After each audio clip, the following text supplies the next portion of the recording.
Yes sir. ठीक है।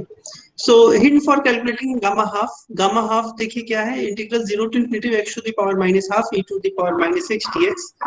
इसमें अगर आप पुट कर दीजिए वैल्यू, एक put x to the power half is equal to t, then this function will reduce to gamma half is equal to 2 times integral 0 to infinity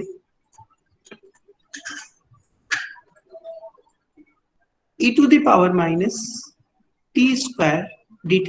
ये function इसमें रिड्यूस हो जाएगा, ठीक है, ये आप इसको चेक करिएगा, ये इसमें रिड्यूस हो जाएगा। अब प्रॉब्लम ये है कि इसको कैसे इंटीग्रेट करें। तो इसको इंटीग्रेट करने का तरीका है कि अगर आप गामा हाफ का स्क्वायर कंसीडर करेंगे, then it will become 4 times integral 0 to infinity e to the power minus t square dt का होल स्क्वायर। एग्री? यहाँ पे इसी इंटीग्रल को दो बार लिखना है, ठीक है। स्क्वायर का मतलब क्या हो गया, दो बार। So integral 0 to infinity e to the power minus t square dt एक इंटीग्रल, और दूसरा integral integral 0 to infinity e to the power minus t square dt। अब ध्यान दीजिए, इस टी और इस टी में दो टी आ रहे हैं यहाँ पर, दोनों टी में कोई संबंध नहीं है क्योंकि दोनों अलग अलग इंटीग्रल है। So what can you do is that you can write it as 4 integral 0 to infinity e to the power minus u square du कर सकते हैं। एक ही बात है, integral 0 to infinity e to the power minus v square dv कर सकते हैं, ठीक है। लेकिन क्योंकि दोनों इंडिपेंडेंट हैं, इसलिए दोनों को मर्ज करके हम एक सिंगल इंटीग्रल में लिख सकते हैं, integral 0 to infinity integral 0 to infinity e to the power minus u square plus v square du dv कर सकते हैं, ठीक है। अब ये इंटीग्रल क्या है, ये इंटीग्रल डबल इंटीग्रल है। आप लोग डबल इंटीग्रल एनालिसिस 2 में सॉल्व किए हैं। यहाँ पे हम लोग कुछ सब्स्टिट्यूट कर सकते हैं, यू पोलर कोऑर्डिनेट में इसको चेंज कर सकते हैं, cos theta and v is equal to r sin theta, ये सब्स्टिट्यूशन कर सकते हैं। सो हमारा इंटीग्रल यूवी प्लेन है, ये यूवी प्लेन में u is varying from 0 to infinity and v is varying from 0 to infinity, यानी इस हिस्से पे इंटीग्रल आप कर रहे हैं। इसको आपने ट्रांसफॉर्म कर दिया है आर थीटा प्लेन में। सो आर थीटा प्लेन में इस हिस्से को कवर करने के लिए आप देख सकते हैं थीटा 0 टू 2 पाई आपको वेरी करना पड़ेगा एंड आर 0 से इन्फिनिटी वेरी करेगा। So theta will vary from 0 to 2 pi and 0 to pi by 2 and r will vary from 0 to infinity. So इस इंटीग्रल को हम रिड्यूस करेंगे और जैकोबियन, इस सब्स्टिट्यूशन के लिए जो जैकोबियन निकालेंगे उसकी वैल्यू आएगी आर, ठीक। So finally this integral will reduce to gamma half is equal to, after substitution, I hope you all have done this substitution, so there should not be much problem in handling this integral. This will become 4 times integral r is varying from 0 to infinity and theta is varying from, after substitution, 0 to pi by 2 and this is e to the power minus r square r dr d theta और d theta dr। और इस इंटीग्रल को बस solve करना है। इसको जैसे ही आप सॉल्व कीजिएगा you will get some value and that will be the value of, इसकी वैल्यू आप सब्स्टिट्यूट करेंगे तो आएगी पाई, इसकी वैल्यू जब आप फाइनली निकालेंगे तो पाई आएगी। So it was a hint for you, right the details of this and try to solve it. Okay, so now today is 27/04/2021 and we are coming to some examples which we want to do on this Abel's test and Dirichlet test, ठीक है। तो दो तरह के test हम लोग किए थे, उस पर कुछ एग्जाम्पल्स हम लोग करते हैं, कुछ प्रॉब्लम्स करते हैं। So let us come to the problem.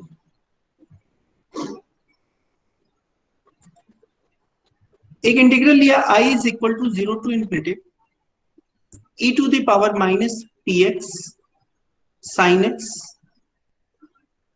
Upon x dx, ये हम लोग इंटीग्रल लिए और p को greater than equal to 0, p की वैल्यू है ग्रेटर देन इक्वल टू 0 और हमको देखना है कि ये इंटीग्रल कन्वर्ज करेगा या नहीं करेगा।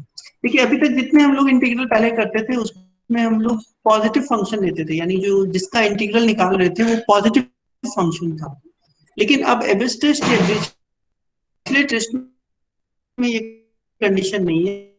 हम लोग जो इंटीग्रल ले रहे हैं उसमें फाई एक्स या एफ एक्स पॉजिटिव फंक्शन हो जरूरी नहीं है। तो जैसे यहाँ पे देख रहे हैं आपका ये फंक्शन पॉजिटिव फंक्शन हर जगह नहीं है, ठीक है ना।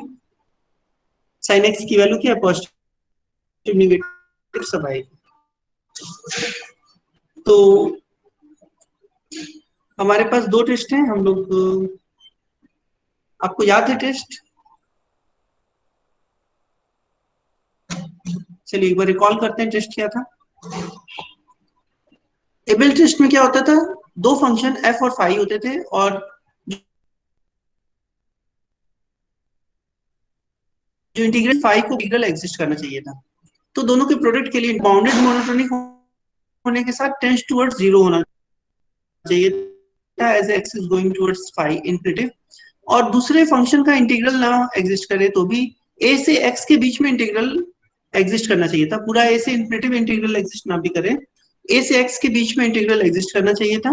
और फंक्शन का इंटीग्रल को बाउंडेड होना चाहिए था for all capital x greater than equal to a. अगर सिर्फ इतना भी हो जाए तो ये integral of product function exist कर जाता था। ठीक है, तो दो तरह के टेस्ट है हमारे पास, इन्हीं में से किसी को अप्लाई करके सुटेबली हम लोग लगा सकते हैं। एक ही क्वेश्चन में दोनों टेस्ट भी लग सकते हैं, ठीक है। तो जरूरी नहीं है कि एक ही टेस्ट लगे, दोनों टेस्ट लग सकते हैं। ये डिपेंड कर रहा है आपकी प्रैक्टिस पे कि आप किस तरह से फंक्शन को देख रहे हैं। चलिए मान लीजिए कि हम यहाँ पे एफ एक्स को ले रहे हैं, साइन एक्स ले रहे हैं। सो अभी जैसे हम लोग कल किए थे वहां पे हमने देखा कि इंटीग्रल ए टू एक्स, अगर डिरिचलेट टेस्ट की हम लोग तरफ जाएं तो साइन एक्स डीएक्स ये जो होता है इसका मॉड ये बाउंडेड आता है। कैसे? क्योंकि इसकी वैल्यू कितनी आएगी, कॉस एक्स आएगी, varying from a to x, और इसका mod, so this is cos x minus cos a mod which is less than equal to cos x mod plus cos a mod which is less than equal to 2 because cos x is always less than equal to 1. So it is कुछ भी value आप capital x की ले लीजिए, ये बात होगी। So this is a bounded function and the second function, इस पूरे इंटीग्रल को लिखने के लिए दूसरा फंक्शन है वो फाई एक्स लेंगे हम।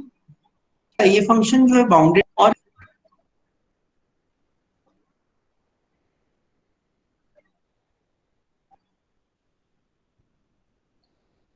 Test it converges, it converges मतलब integral 0 to infinity e to the power minus px sin x upon x dx converges। तो डिरिचलेट टेस्ट से ये कन्वर्ज करे, ठीक है। तो आप चाहें तो इसको हटा सकते हैं, दिस कन्वर्जेस। लेकिन जैसा कि हमने कहा कि एक ही क्वेश्चन को आप कई तरह से कर सकते हैं। तो मान लीजिए कि इसी क्वेश्चन में अगर हम फंक्शन एफ एक्स को ले लेते, साइन एक्स बाई एक्स ले लेते, और दूसरा क्या बचा, फाई एक्स बचा, फाई एक्स हम लोग ले लेते 1 over e to the power p x ले लेते। तो ये फंक्शन आप देख सकते हैं फाई एक्स का फंक्शन क्या है, बाउंडेड है एंड मोनोटोनिक भी है।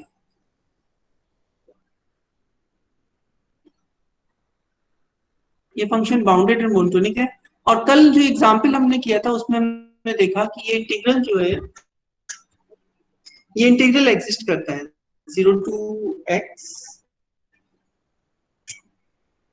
ये इंटीग्रल जो है 1 से इंफिनिट के रेंज में sine x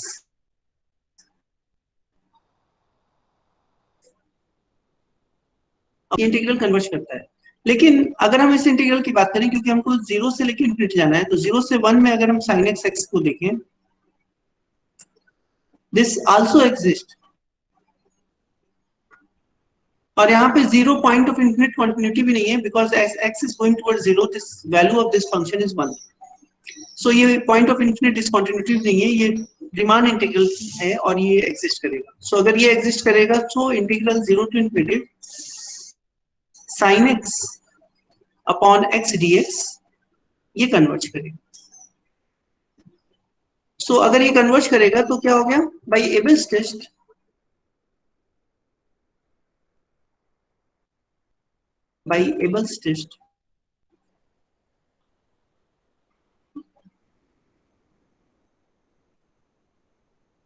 integral 0 to infinity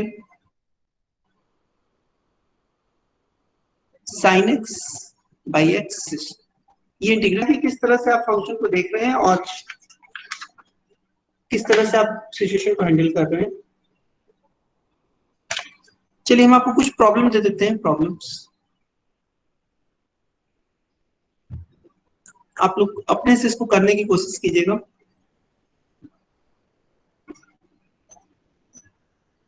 integral 1 to infinity 1 minus e to the power minus x upon x cos x dx। क्या करना है, इस इंटीग्रल का कन्वर्जेंस या डाइवर्जेंस चेक करना है।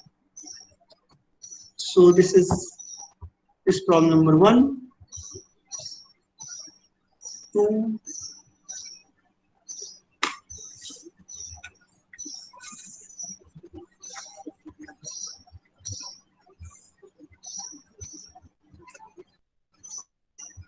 I is equal to integral 0 to infinity sin kx upon x dx।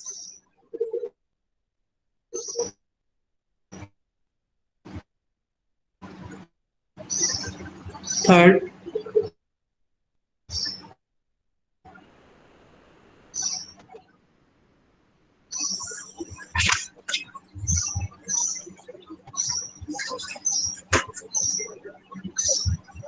integral 0 to infinity y is equal to integral 0 to infinity sin x upon under root x dx। Fourth,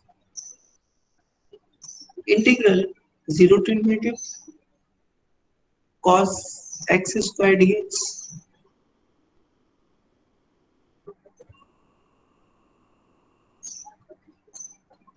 Integral power minus dx। Integral 0 to infinity e to the power minus a square x square sin 2bx dx upon x। तो इनको solve कीजिए। ये सारी problem आपकी SC Malik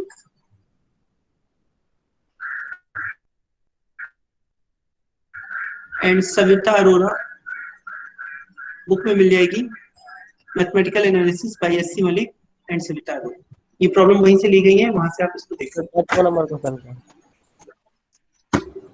क्या चीज? 5वां number question क्या है? Please ask again. 5वां नंबर, अच्छा एक फिर से लिख देते हैं इसको हम आपको।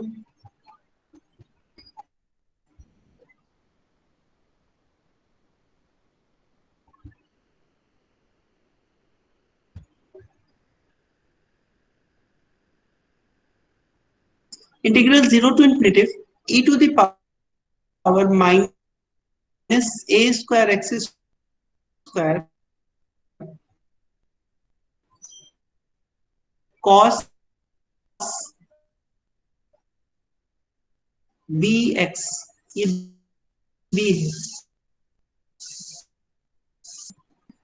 bx and dx। Is it okay?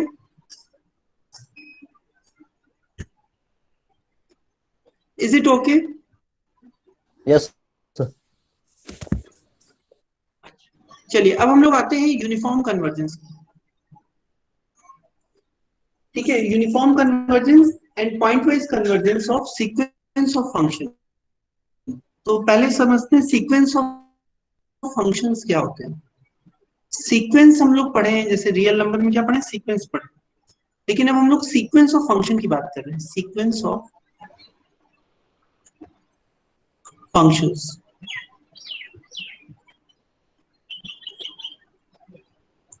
तो सबसे पहले एग्जांपल से समझते हैं सीक्वेंस ऑफ फंक्शन क्या है। जैसे मान लीजिए कि हमने लिखा f n x, f x लिखते थे हम लोग, एक फंक्शन होता था, वो एक्स का फंक्शन होता था, ठीक है। एफ एन एक्स हम लोग लिख रहे हैं, इसका मतलब ये एन क्या है, इंटीजर है, नेचुरल नंबर है, इस पे भी डिपेंड करेगा। जैसे मान लीजिए कि हमने लिख दिया एन अपॉन 1 + एन एक्स।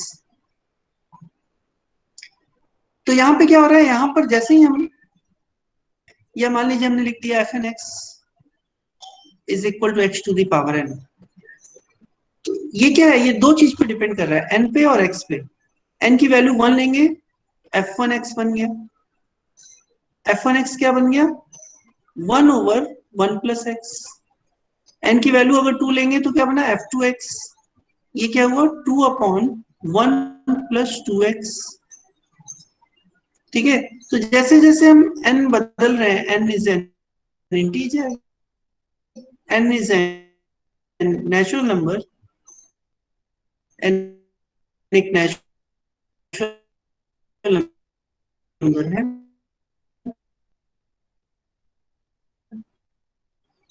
तो जैसे जैसे फंक्शन की वैल्यू बदल 1 + 3x, ठीक है। So what can you do is that,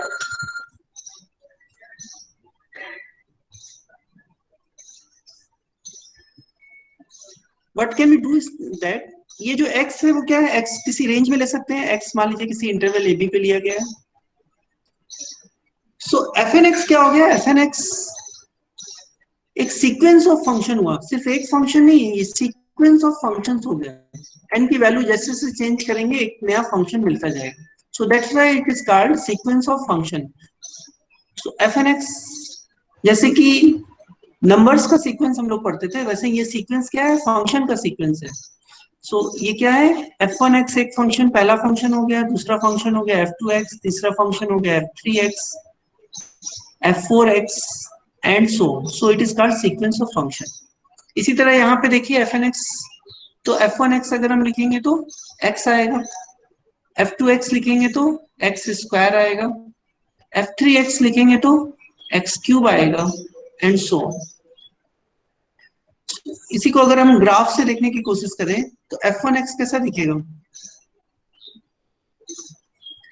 f1x का अगर हम ग्राफ खींचेंगे, मान लीजिए कि x की एक रेंज ले लेते हैं, x की रेंज हम ले लेते हैं 0 और 1। x जो है इस इंटरवल के अंदर ले रहे हैं, और n क्या है, n जो है नेचुरल नंबर है। सो f1x की जब हम बात करेंगे तो 0 से लेके 1 के बीच में एक ग्राफ मिलेगा फंक्शन का, और सपोज करिए यहाँ पे 1 वैल्यू आ रही है, तो ये ग्राफ कैसा होगा, ये ग्राफ होगा ऐसा, ठीक। f2x की बात करेंगे तो इस रेंज के बीच में क्या होगा, ये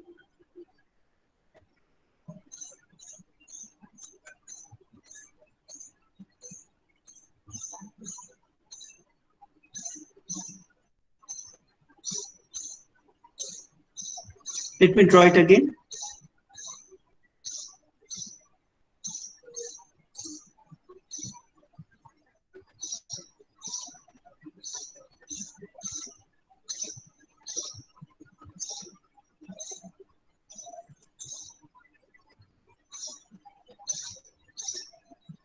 तो ये तो हो गया f1x, this is your f1x। f2x कैसा होगा, f2x पैराबोला हो जाएगा। f3x हम लोग ड्रॉ कर सकते हैं इसके बाद। तो जैसे जैसे हम देख रहे हैं कि जैसे जैसे हम वैल्यू चेंज करेंगे, f2x, f3x थोड़ा और नीचे जाएगा ये, f3x।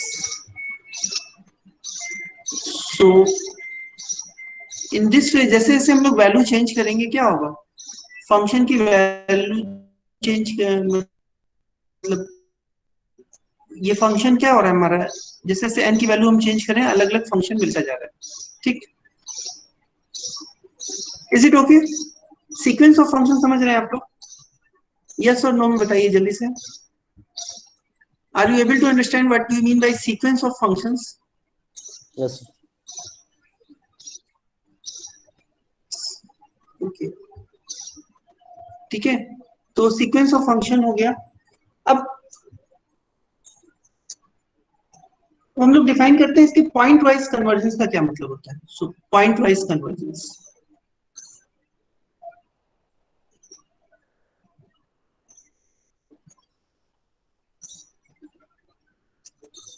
पॉइंट वाइज कन्वर्जेंस, ठीक है। जैसे हमने ये लिखा f n x is equal to this, और एक्स क्या है, एक्स इस रेंज में कोई एक वैल्यू है। तो मान लीजिए इस रेंज में कोई एक वैल्यू हमने एक्स नॉट फिक्स कर ली, तो हम एक एफ एन एक्स नॉट की भी बात कर सकते हैं। एफ एन एक्स नॉट क्या होगा, एफ एन एक्स नॉट में एक्स नॉट फिक्स है, तो इसके एलिमेंट्स को लिखेंगे तो एफ वन एक्स नॉट पे, एफ टू की वैल्यू एक्स नॉट पे, एफ थ्री की वैल्यू एक्स नॉट पे, एंड सो ऑन। तो जैसे ही हम एक नंबर फिक्स करेंगे एक्स नॉट इस इंटरवल के अंदर, तो हमको एक रियल नंबर का सीक्वेंस मिलेगा, ठीक है। और ये रियल नंबर का सीक्वेंस कहीं कन्वर्ज कर सकता है, तो कोई पॉइंट तक जाएगा। तो मान लीजिए इस पॉइंट पे, क्योंकि ये पॉइंट एक्स नॉट पे भी डिपेंड करेगा, इस पॉइंट को हम एफ ऑफ एक्स नॉट बोल देते हैं। इसी तरह से इस इंटरवल के किसी भी पॉइंट पर अगर हम किसी भी पॉइंट को फिक्स करेंगे, तो उस फिक्स पॉइंट पे एक सीक्वेंस ऑफ रियल नंबर मिलेगा, और वो सीक्वेंस जहां कन्वर्ज करेगा उसको अगर हम एफ ऑफ दैट पॉइंट बोल दें, तो हमको एक फंक्शन एफ मिल जाएगा, जिसकी वैल्यू हर पॉइंट पे हम इस सीक्वेंस जहां कन्वर्ज कर रहा है उससे डिटरमाइन करेंगे, ठीक है।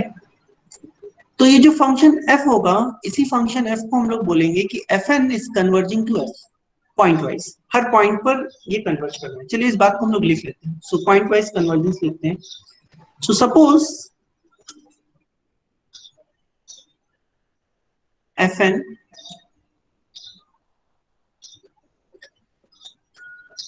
N is in N is a sequence of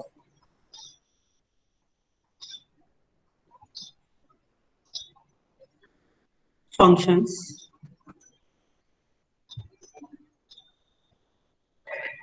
defined on an interval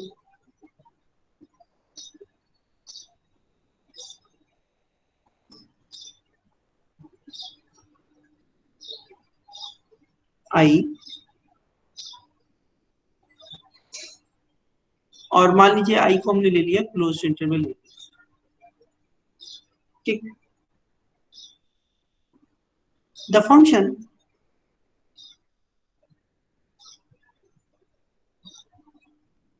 f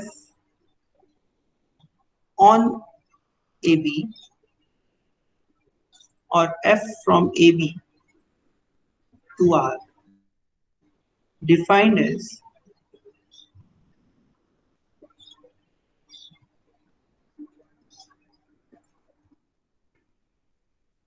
fx is equal to limit n is going towards infinity fn x। जैसे ही देखिए x को हमने फिक्स किया, हमको क्या मिल गया, एक रियल नंबर का सीक्वेंस मिल गया, और ये उस रियल नंबर के सीक्वेंस की लिमिट है, इसकी जो वैल्यू आएगी इसको हम लोग fx बोलेंगे, and this is true for all x in i। तो जैसे ही हम ऐसा करेंगे तो क्या मिलेगा, हमको एक फंक्शन f मिल जाएगा, ठीक है। So the function f from closed interval ab to r defined like this is called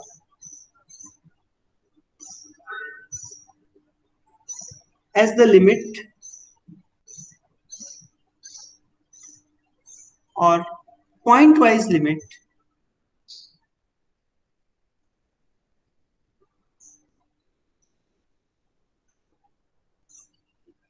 of sequence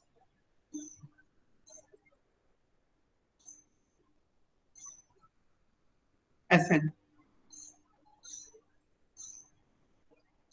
on closed interval ab,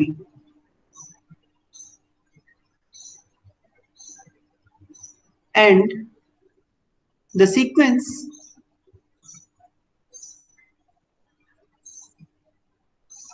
fn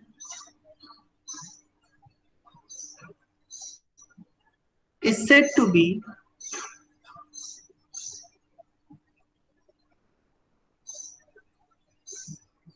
pointwise convergent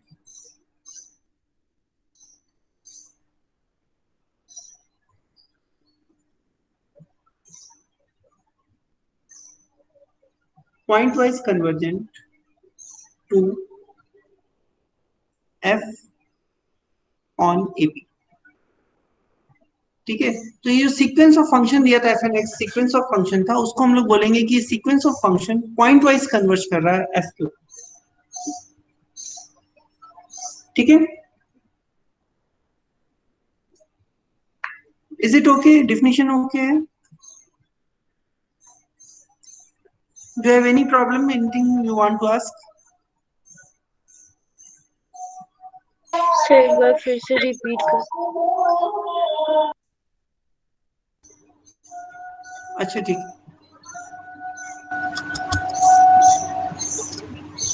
sequence of function का मतलब देखिए, सीक्वेंस ऑफ फंक्शन का मतलब हो गया कि एफ एन एक्स की हम लोग बात करेंगे, यानी एक ऐसा फंक्शन जो एन और एक्स दोनों पे डिपेंड कर रहा है। एक्स किसी इंटरवल के ऊपर वेरी कर रहा है और एन नेचुरल नंबर है, तो जब एन को चेंज करेंगे तो फंक्शन चेंज होता जाएगा। ठीक है, तो ये क्या हो गया? सीक्वेंस ऑफ फंक्शन हो गया। सीक्वेंस ऑफ फंक्शन में जैसे ही हम एक एक्स को फिक्स करेंगे, मान लीजिए कि ये sequence of function f n x है, इसमें एक एक्स को हमने फिक्स किया क्लोज्ड इंटरवल ए बी में, एक्स नॉट हमने उसको वैल्यू ली, तो हमको एक रियल नंबर का सीक्वेंस मिल गया f1 x not, f2 x not, f3 x not and so on.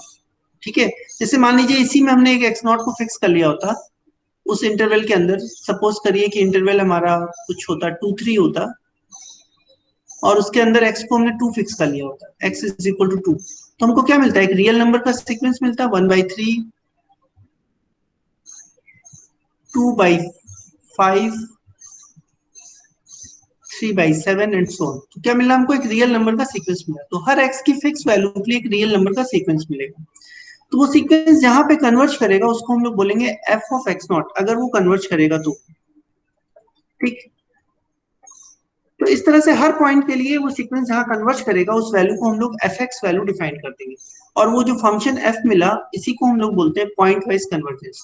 तो एक बार फिर से देखिए, suppose fn n in n is a sequence of functions defined on an interval I is equal to closed interval ab, then the function f from ab to r defined as fx is equal to limit n is going towards infinitive fnx। fnx क्या है? एक real का sequence बन गया, real number का sequence बन गया, क्योंकि जैसे ही हमने x को फिक्स कर दिया ये रियल नंबर का सीक्वेंस बन गया।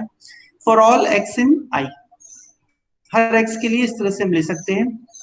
ये लिमिट अगर एग्जिस्ट कर रही है तो क्या कहते हैं? This is called as the limit or point-wise limit of the sequence fn on closed interval ab, and the sequence fn is said to be point-wise convergent to f on closed interval ab। ठीक है ये? Yes sir. Okay, ये तो हो गया point wise convergence. ठीक है, अब हम लोग आते हैं यूनिफॉर्म कन्वर्जेंस पे। Uniform convergence of sequence of function क्या होता है, इसको देखते हैं।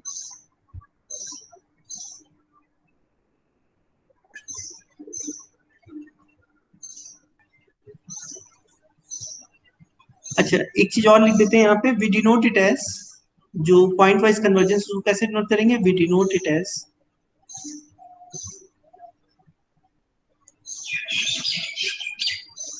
fx is equal to limit n is going towards infinitive fnx। तो जब भी हम ऐसे लिखें इसका मतलब है कि ये जो fnx सीक्वेंस ऑफ फंक्शन है वो पॉइंट वाइज कन्वर्ज कर रहा है fx पे, या इसको सिंपली बिना करली ब्रैकेट लगाए भी हम ऐसे भी लिखेंगे fnx n is going towards infinitive। दो तरह से हम लोग इसको लिखते हैं। ठीक,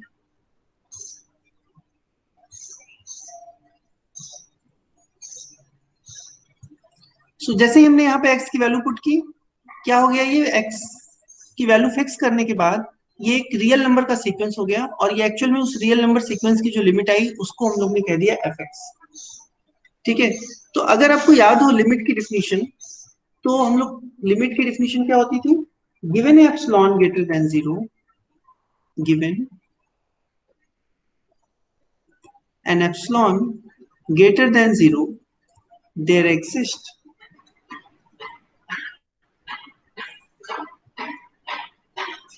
n in n such that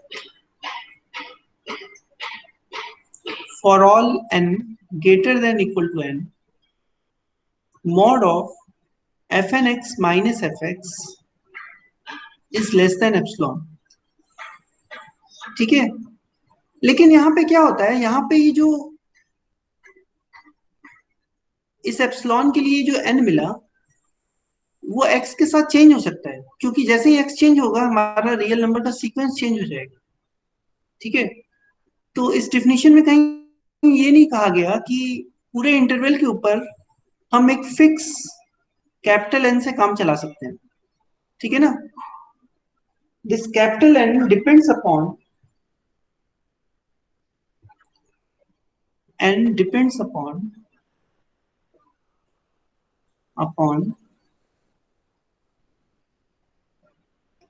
epsilon and x, इन दोनों पे ये डिपेंड करता है.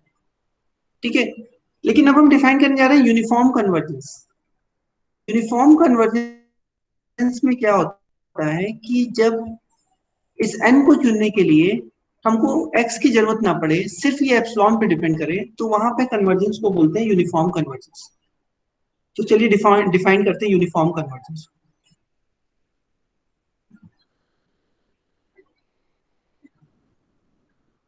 Uniform convergence, a sequence of functions fn is said to converge uniformly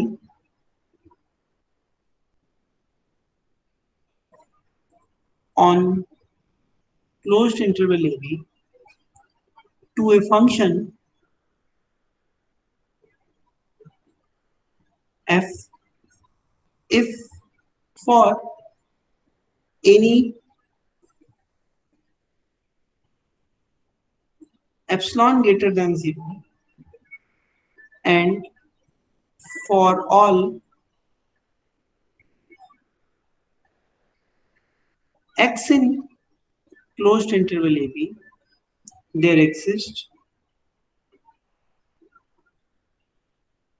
integer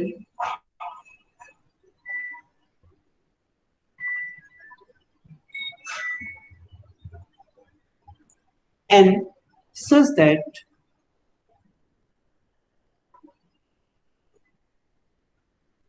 तो यहाँ पे इंटीजर एक सेकेंड इसको करेक्ट कर लेते हैं. There exist n in n लिखना ज्यादा बेटर है.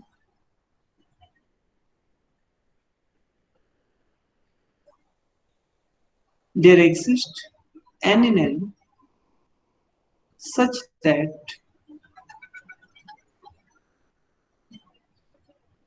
for all x in AB,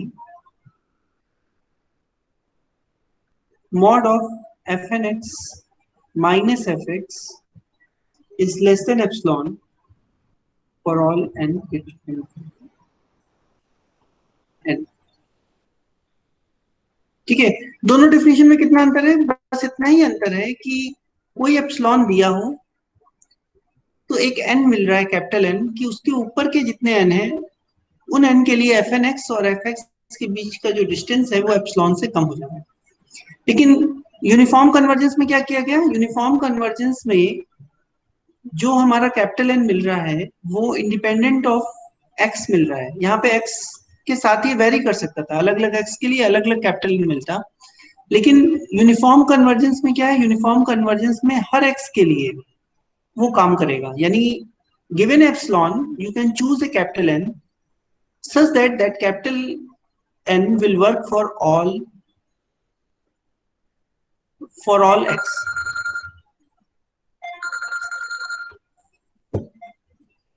ठीक है, तो there is a test for this uniform convergence. उस टेस्ट की मदद से आप लोग फंक्शन के यूनिफॉर्म कन्वर्जेंस को चेक कर सकते हैं। So let me state that test, MN test. इस टेस्ट का नाम है MN test. Let be a sequence of function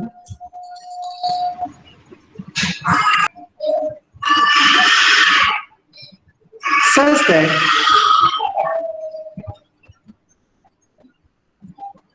limit fn x n is going towards infinitive is equal to fx।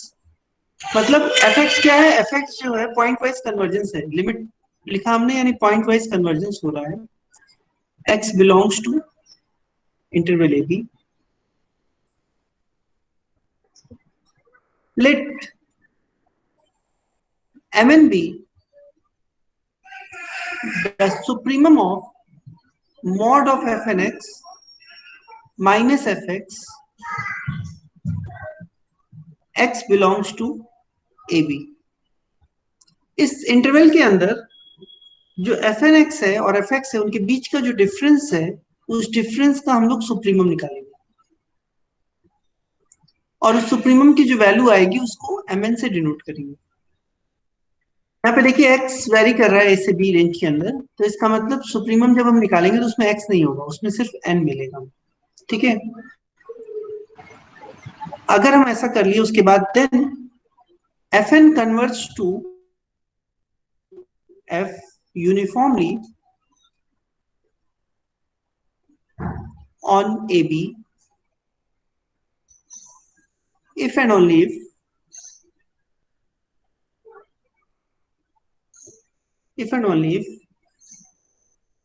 mn converges to 0 as n is going towards infinity। तो हम लोग क्या करेंगे, फिर mn निकालेंगे। mn अगर 0 की तरफ टेंड करेगा, mn की लिमिट अगर 0 की तरफ टेंड करेगी as n is going towards infinity, तो ये फंक्शन क्या होगा, यूनिफॉर्म कन्वर्ज करेगा। ये condition if and only if है। ठीक है, तो आपको बस इतना टेस्ट करना है कि given A sequence of function के लिए हम लोग को लिमिट fn निकालनी है सबसे पहले।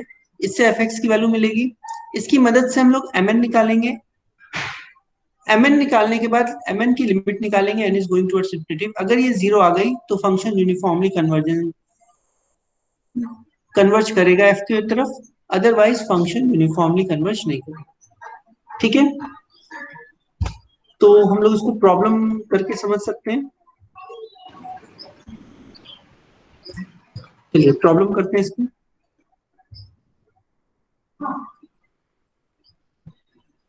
एक प्रॉब्लम करते हैं।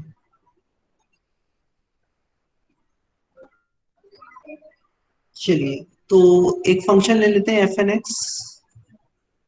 सीक्वेंस ऑफ फंक्शन हमने ले लिया। सपोज करिए हमने ले लिया x upon n plus x ले लिया, और इसकी वैल्यू x का एक रेंज लेना होगा। x का हमने एक रेंज ले लिया 1 to 2, ये इंटरवल ले लिया। ठीक है, अब हमको क्या करना है, लिमिट निकालना है। लिमिट fn x निकालना है, n is going towards infinitive। So this is limit n is going towards infinitive x upon n plus x। कितनी वैल्यू आएगी इसकी? What will be its value? एक फिक्स x के लिए n को अगर इन्फिनिट ले जाएंगे तो वैल्यू कितनी आएगी? 1। 0 ना, its value will be 0।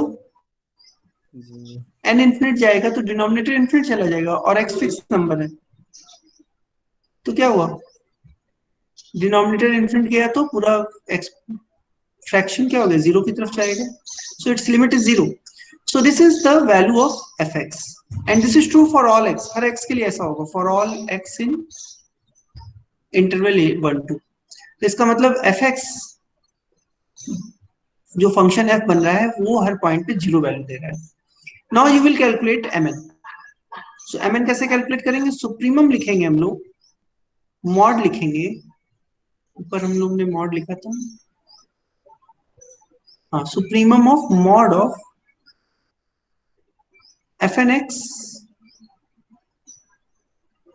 X कितना है, x over n plus x, और एफ एक्स कितना है, 0 मॉड, और सुप्रीमम किसके ऊपर निकालेंगे, x belongs to the interval 1 इसके ऊपर सुप्रीमम निकालेंगे. So what will be the supremum, let us think over it. तो क्योंकि x की रेंज 1 से 2 में है तो ये पूरा फंक्शन पॉजिटिव है, इसलिए मॉड आप छोड़ सकते हैं, x over n plus x. इस पर सुप्रीमम निकालना है, x की वैल्यू है 1 और 2 के बीच में. ठीक, सो सुप्रीमम इसको लिख सकते हैं हम लोग 1 ओवर x से पूरे में डिवाइड कर दें, n by x plus 1. So can you tell me what will be the supremum value for this function? X belongs to 1 2.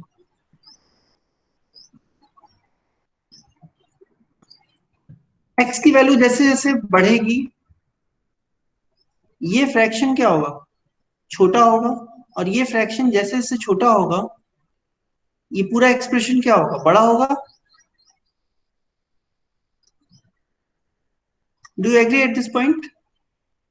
Yes sir. ठीक है, तो जैसे जैसे x की वैल्यू बढ़ेगी ये छोटा होगा और ये फ्रैक्शन बड़ा होगा. इसका मतलब मैक्सिमम वैल्यू कहाँ आएगी, x इज इक्वल टू 2 पर. x की मैक्सिमम वैल्यू क्या है, 2 ही है ना, तो 2 पे ये मैक्सिमम अटेंड करेगा. So this is x is equal to 2 will give you the maximum value 2 over n plus 2. So mn की वैल्यू आ गई इतनी. अब लिमिट निकालते हैं, limit mn, n is going towards infinity,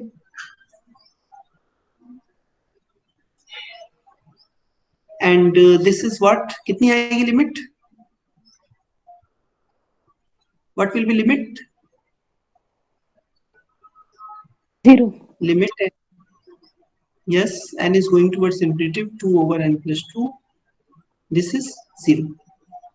So क्योंकि ये 0 आ गई, so पृष्ठ क्या बता रहा है, hence f n x